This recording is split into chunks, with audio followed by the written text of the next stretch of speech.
Hey everybody, it's Amber Alejandro and welcome to my channel, Official Amber Ali. Um, Today we're going to discuss something that's very serious, it's very emotional, and it's about racism. It's relevant to us today. And if you've seen my social media pages, you would see how strong-headed I am or headstrong I am with posting about things that involve Black Lives Matter and things that involve cases like Kendrick Johnson and even older cases in the time of Jim Crow laws that are very heart wrenching to see people, our people, be torn to pieces, dragged and lynched. And, I'm just letting you guys know this is a very sensitive topic. I even have a special guest here with me, and he is my husband, Tomas Alejandro. And we're going to discuss why. Um, why we are affected by this, why we are hurting, why we are mad, why there are so many riots going on and people are acting out of anger about this matter. So without further ado, we're going to get started, and we're going to really talk to you about some very sensitive, detailed information that you are going to have to think about. Is very psychologically influenced. The thing that we've been observing after watching the news is what Donald Trump, his behavior and his leadership, and how it really hasn't been reflecting that of a true leader. One thing that he did mention that we have always tried to look back on is how he says, "Let's make America great again." And we put a lot of thought to it and thought about it.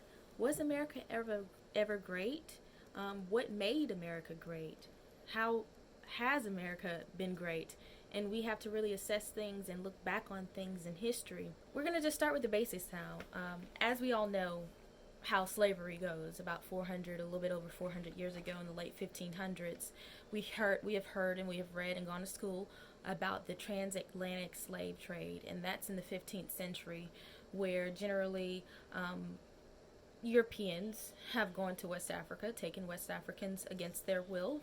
They were forcibly transported to the Americas to serve as slaves, and they were looked upon as less than just regular indentured slaves. They were chattel. They were less than human. So they were treated like pets, even worse than pets. A lot of times, owners, they love and cherish their pets, as you see them in today's society. Um, they they even show love to them, but that's not what black slaves back in the day were treated as. They were treated less than that. So just imagine that and put your mindset into what we're going to go delve into. There is one big and good detail that I've picked up about this, and it's been debated many times as to exactly how many Africans were transported back and forth from the West Africa to the West Indies to the Americas over those 4 centuries, and they've calculated over 11 million people. Do you know how many people that is within that time frame? That's a lot. So brace yourselves, and we're going to talk about this. So let's make America great again. So right now in America, there is a invisible enemy that many black people and minorities fight against. This enemy is called white supremacy, a form of racism where some white people believe that they are superior, they are the superior race, and they have an entitlement above all other ethnic groups. Social Darwinism gave birth to the theory or reason why white people are superior to black people.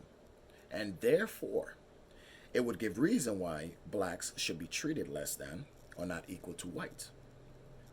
Scientists actually sorted out to prove the theory that whites are superior to blacks. Darwin sorted out to explain evolution. In those times, in the Enlightenment period, they tried to find reason why white people should own black slaves and why they were entitled to be more superior. When you go through history and you learn a lot about slavery, white people had this entitlement and superiority to all others. So, of course, what did they do?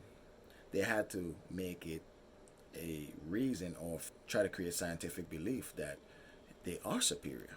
So, social Darwinism was advocated by Herbert Spencer and others in the late 19th and 20th century and was used to justify political conservation, imperialism, and racism, and to discourage intervention and reform. To this day, this thought and practice is still believed, but yet it is proven that it's scientifically false.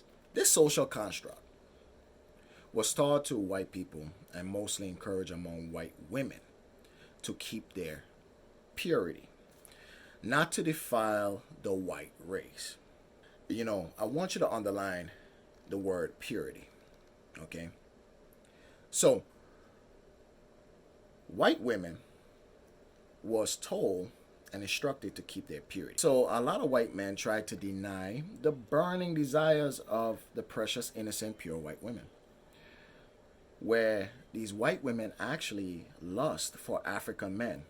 In those times, it was better known as jungle fever. So white men denied that it wasn't possible for a black man and a white woman to have consensual relation. And because of that, motivated hatred against black men. They were lynched in the name of white supremacy, believing that it was an abomination for a black man to lay with a white woman. Using Christianity or using the Son of God, Jesus, as a proper motive to commit violent, destructive, malicious crimes. In those times and to this day, one of the biggest excuses is, I am a Christian. I am not racist. So, how can you be a Christian committing such great, malicious, destructive acts? One of the chief justifications for lynching was accusations of rape against white women. To this day, thousands of black men were falsely incarcerated, lynched in the name of purity. So the famous lynching of Emmett Lewis Till, a black 14-year-old, kidnapped, tortured, and murdered for allegedly whistling at a white woman. So, according to the Tuskegee Institute, from 1882 to 1951, 4,730 people, mostly black, were lynched in the United States. Now, I want you to keep this in mind, that this number is only based upon what was recorded.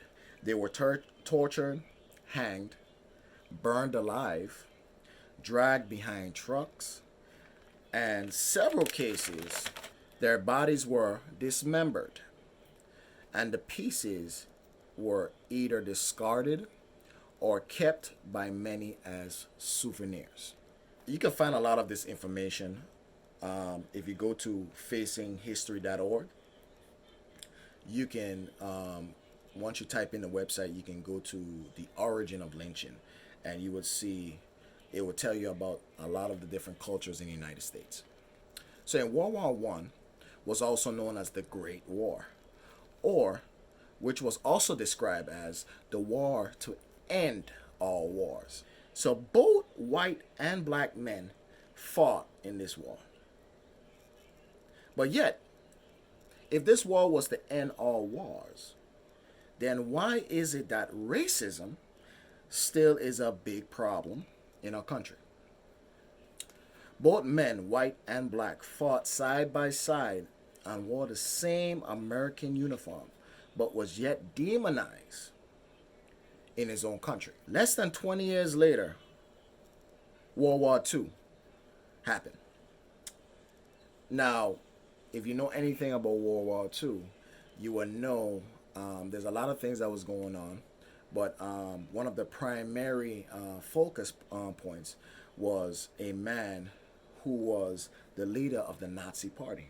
His name was Adolf Hitler. Now, a lot of you know the history of Adolf Hitler.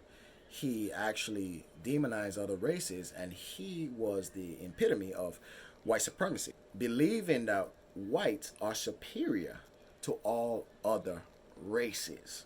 Now, we're going to dive into race at another time, but that was the belief system. So now, less than 20 years later, World War II happened. The rise of pure hatred in its truest form, which was a representation of white supremacy and hatred to humanity. The Nazi Party has been mirrored, or is the very reflection, okay, of another party used to intimidate and oppress blacks in the country of America.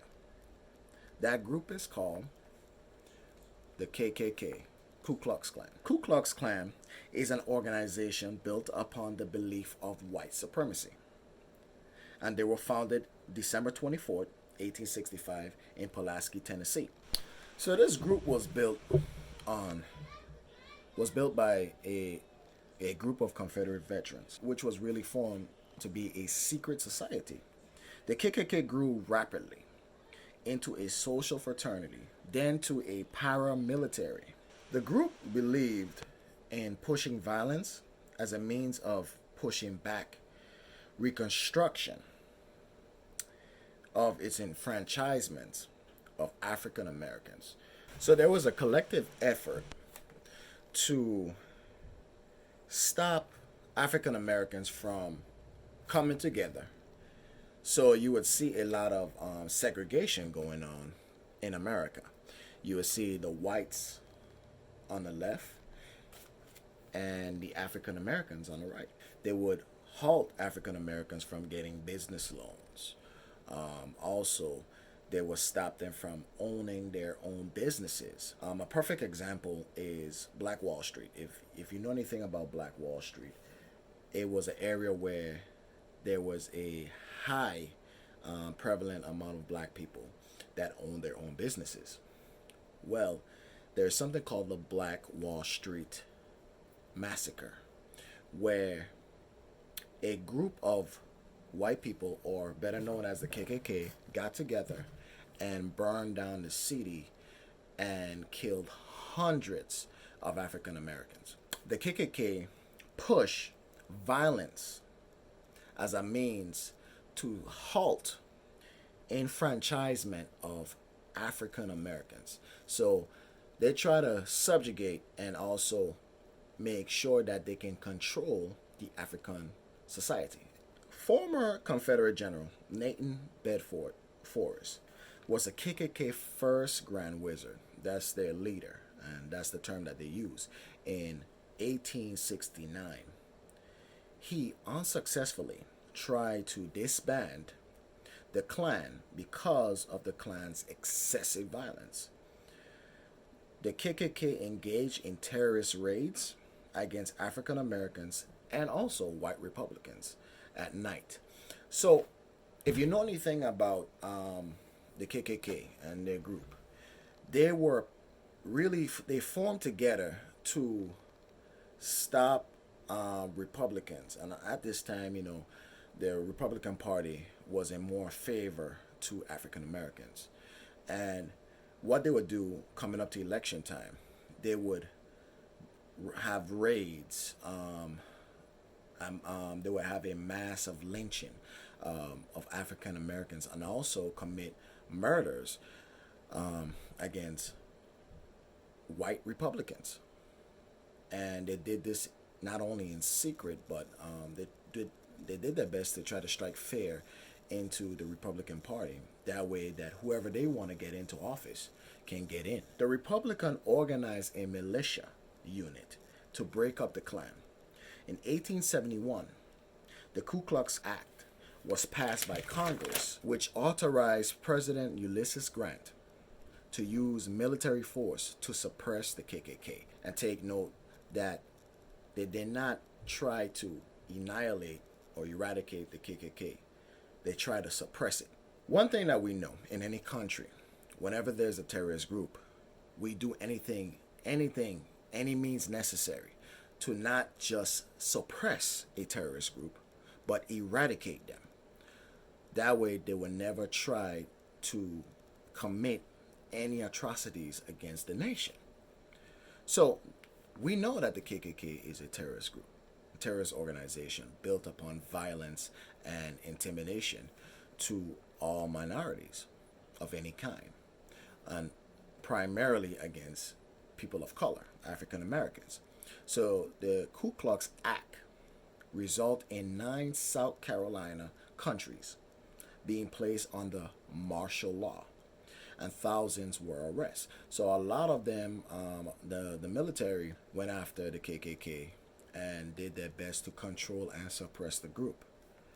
But in 1882, the U.S. Supreme Court declared the KKK Act unconstitutional. Barack Obama, in his time in office, put together a special unit to eradicate the terrorist group led by Osama bin Laden. Now, I use the word eradicate.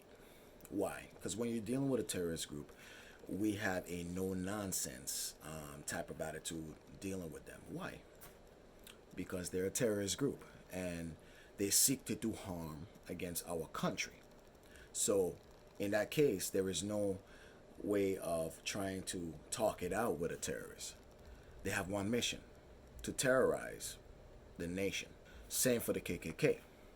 So now, in the 20th century, we notice a revival of the same group known as the Ku Klux Klan in response to immigration in 1910 and the 20s, and another response to black civil rights movement in the 1950s and 60s.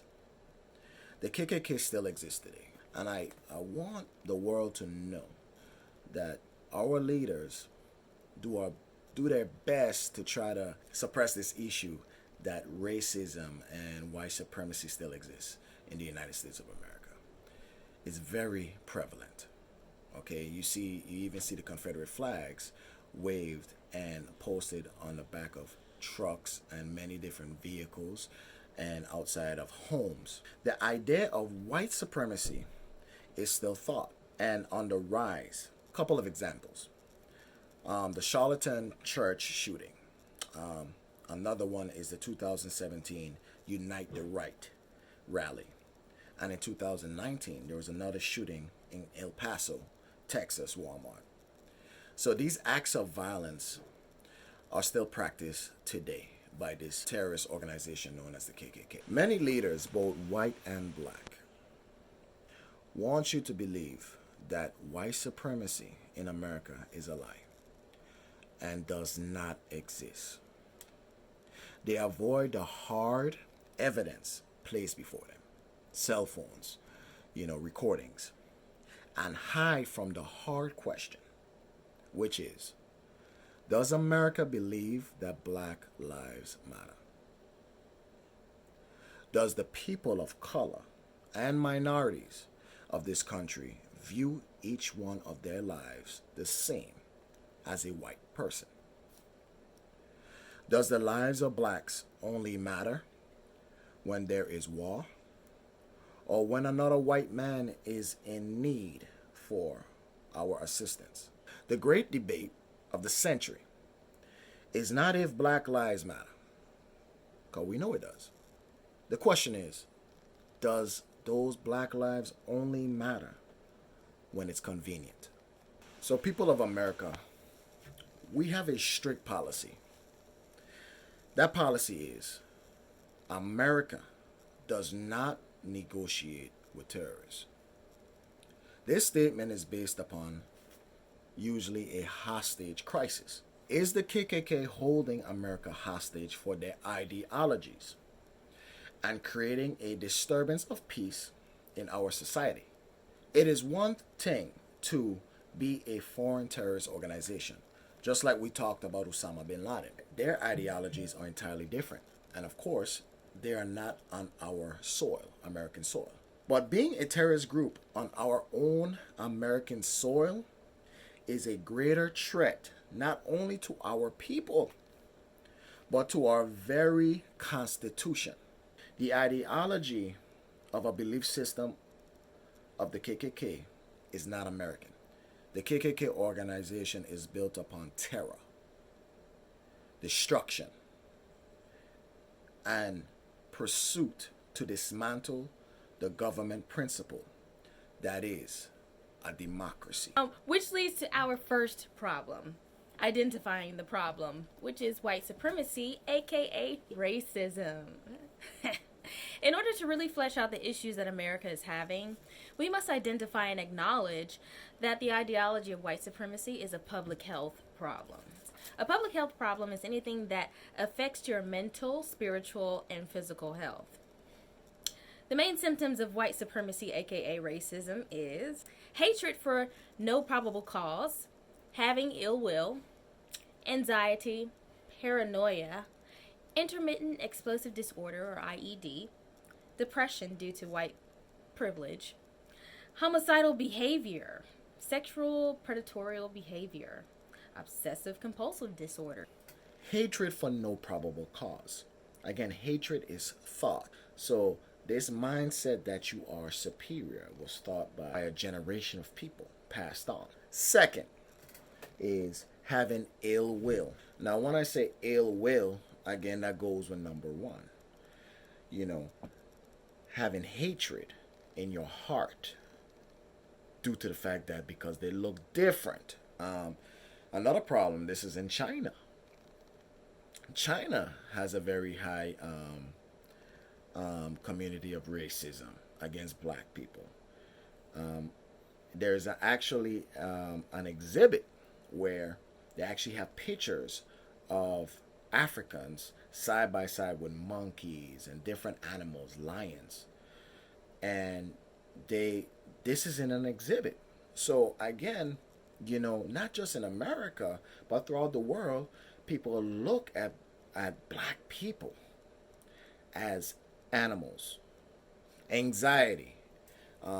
If you ever spoke or ever have conversation with somebody who you know that is racist, you'll notice fidgeting. Like they're anxious to get away from you because you naturally they feel uncomfortable because again, this is hatred is thought. Racism is thought. Okay. Paranoia. They're paranoid. Okay. Like, oh, it's a black man. Explosive disorder. IED. Okay. They get upset when they have to explain why they hate you. Depression due to the fact that of their privilege, their white privilege. So again, like if you ever notice with a child, you will notice that when a child doesn't get their way, you see a lot of kids throw themselves down on the ground and begin to scream and bang their head, bang their feet against the floor. We call that a tantrum. So they throw these tantrums because they can't get their way. And again, a lot of that would lead to depression. And of course, another example is what just recently happened in the news with a African American man where he told a white woman to put her dog on a leash. Please call the cops. I'm going to tell them there's an African American man threatening my life. Please tell them whatever you like. Does she really believe that she is in danger? She is acting hysterical, paranoid, anxious, okay? Screaming on the phone as if she is being terrorized. When everything ceased and desist and then she realized that she was in the wrong, she now tries to apologize. And then, of course, going to depression. Then, of course, homicidal behavior. We went through the history of the KKK and the Ku Klux Klan. And you see that, again, due to the fact that because of their mentality of privilegedness, okay, their mentality that they are superior, okay, they feel that, hey, I can also get away with murder. Then, of course, sexual behavior. Throughout history, even in the beginning of slavery, you saw a lot of African American women who were raped by white men. Okay, why? Because they felt that they were entitled. They owned you. They can do what they want to do. So those behaviors was acceptable. Obsession. Again, they're obsessed with the fact that they are white, which goes back to the fact that because they're privileged, because they are on top. We are the founders of this nation, and we should have this right to be on top. What makes America great is our ability to come together, synthesize as one, no matter our cultural or ancestral differences or backgrounds. As our democratic oath is to live and die free, we must understand that all men are created equal. And that is what the Constitution says. But there is an invisible, listen to this, there is an invisible governing mass that contradicts our democratic progression. There are people in high places and in low places, like regular civilians like us, who are forging the truth, who are backbiters, who are liars, who are murderers, and covering up the truth.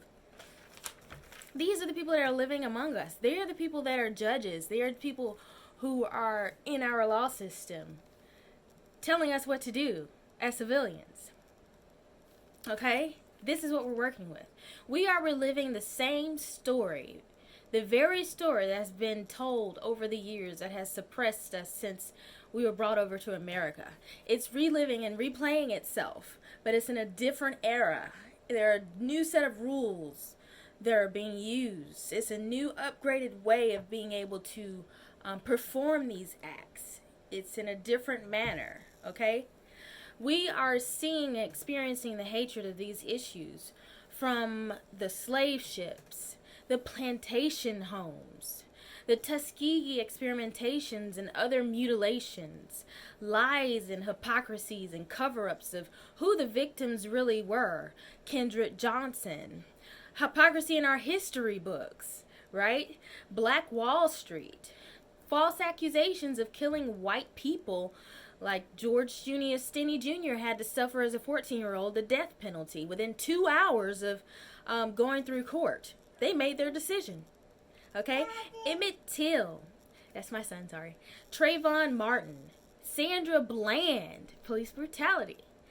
Philando Castile, another act of police brutality. Ahmaud Arbery, Breonna Taylor, Tamir Rice, George, God forgive me. There are so many more that can be mentioned in this, but I cannot go over all of these instances. So how do we fix these problems that we've addressed? 3 things. 1, law. Make racism a federal crime. 2, reform. And number 3, reparations. How are we going to make up for the crappy that white people did in the past to black people? By making racism a federal crime, do you know the amount of change that would have to happen to the Constitution? I mean, there are amendments like the 13th Amendment that are in the Constitution that are fairly old that need some rectifying. I mean, this thing needs a beauty makeover. By making racism a federal crime, people would be more cognizant of the things that they say and or do around others. That's very important because consequences, whether positive or negative, play a pretty big role in life and behavioral actions, behavioral matters. So consequences revolving around freedom of speech would vary according to the offense that has been made and would encourage more positive behavior. You'd see it around in society. So when you have consequences to what you say, obviously what you do is going to reflect what you say because you don't want to have a consequence, a negative consequence. Okay, so it would encourage more positive behavior towards humanity regardless of skin color or ancestral background. This would then lead to more structure in the area of equality in America. Just like Martin Luther King said. He said he wants us to be judged by our character rather than the color of our skin. So guess what? We will be judged by our character the more we get into trying to control the freedom of speech, or at least control the consequence behind the freedom of speech. Okay, regarding racism. This is racism, okay? Based on your skin color, Okay? The next thing is ridding the country of hateful militias and monuments and etc. We're currently experiencing this today. Even in Alabama, all these Confederate flags up, all these Confederate officials still, their names still on the front of monuments, their names still representing army bases and things of the sort. These things need to be addressed. Do we really want to be remembered by these people who have committed heinous acts in the name of racism? Reform in our judicial system by cleaning up existing laws that contradict the laws of equality and racism. One thing that I've always been on top of is this qualified immunity thing, this Qualified Immunity Act. There are many things that have to go through reform, and even the bill has been considered about reformation when it comes to law enforcement. And although that seems fine and dandy, it just looks like a band-aid that's being slapped onto a boo-boo. We have to really address law, right? Number one, law, reform, right? Constitutional law, reform, and reparations. There's a common sense factor, and it's read in the Bible. Love thy neighbor as thyself, or simply, do unto others as you want do unto you. Those are common sense factors. This is the way that we should live. Okay? This is the way that we should treat one another. Not because of the color of our skin, but character, respect. So that is what we need to emphasize in our judicial system. Okay? So there's a lot of things that we need to change and reform. What can America do to give back to the many African Americans that has fought for this country, prevail through racism, and still continue to prevail up to this day? No matter the segregation and the indifferences and all of the blood and tears that we have shed for this country that is America. Okay? So, what can America do for us? Now, I saw on BET that there is a $2-3 trillion Reformation Act to give to African Americans. Honestly, our ancestors didn't ask for a handout, and I'm not going to ask for the same thing. But what I think that would be fair is to stop the segregation, because it's still happening today. Help the neighborhoods out. Help the people that are in poverty due to strategic segregation and housing and systemic. Okay? We need to come together and go to these communities, put in libraries, help those kids who are in poverty, and give them a fighting chance, an opportunity for a proper education. And since we're on the topic of education, African Americans should have free education. I feel that that will give us a fair opportunity and chance.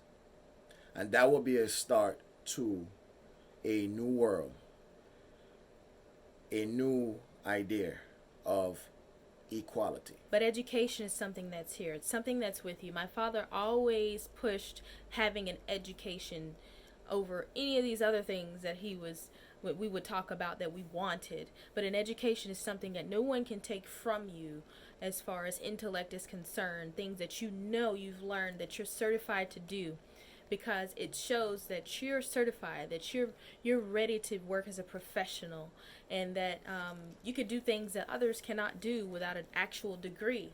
So if the African American people, the African people, right? These people whose ancestors, my ancestors, right? I'm part Native American, African as well, and German, but mostly African and Native American. Granting these people, giving these people reparations for the things that you've done in the past and you continue to do, right, is giving everyone a free education. I'm talking about bachelor's, master's, and doctorals paid for, including the room and board, right? Giving everyone the opportunity, the equal opportunity. African Americans the equal opportunity to learn, to educate themselves, to get degrees, right? It holds us accountable. It holds us accountable, and it gives us no excuse that, hey, we were not given the opportunity to get a free education from the people who enslaved us in the beginning of the American colonization. So if black people are given that opportunity, I believe that's much greater than just giving people $350,000 or just over $300,000, because anybody can just blow it on anything. But when someone is educated, you have the opportunity to work alongside big name IT personnel, people in high places, people in judicial systems. You have the opportunity to become a government official. And it just gives you the opportunity to have your resume enhanced and highlighted. So yes, education is golden. It's very much golden, and it should be held to a high standard. And that is the reparation that we need to be looking for from Americans. Let's see if you're really about that life, America. You really gonna do that? As Amber said, knowledge is golden. It doesn't run out. You live with it and you die with it. That's the only thing that's left of you in this world. Money comes and money goes. So I'm speaking to all African Americans in the United States, and not just in the United States, but around the world, the whole entire globe. Education, or let's just say this, knowledge is true power. You see, because if anybody can give you $100, but if you have the knowledge to make another $100, you would always have $100 or more. But it's very easy to receive $100 and blow that money and still go back to not having anything at all. So, America,